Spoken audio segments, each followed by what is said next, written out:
তো গাইস, তোমরা ভিডিওটা একদমই স্কিপ করো না, কারণ নিমো এত ছোট হওয়া সত্ত্বেও ছোটবেলা থেকেই ও খুব দুর্দান্ত শ্যুট করে। উইদাউট এনি ট্রেনিং ওর সাকসেস পার্সেন্টেজ 90 থেকে 95%-এর মধ্যে থাকে সবসময়, যেটা সত্যিই অবাক করা বিষয়।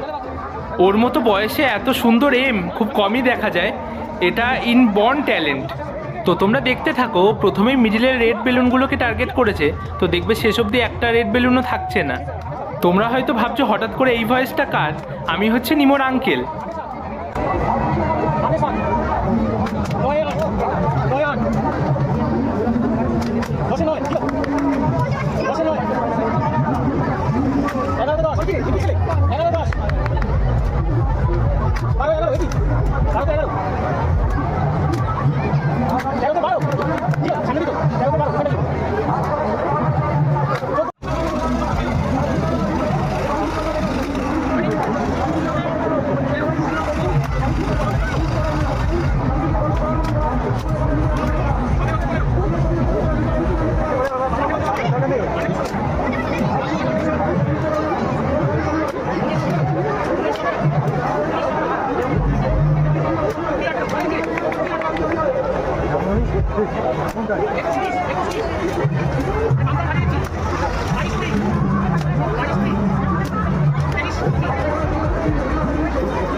তো ফাইনালি তোমরা দেখতেই পেলে ও 65টা বেলুনের মধ্যে 59টাই ফাটিয়ে দিয়েছে, প্রায় 90% অ্যাকুরেসি।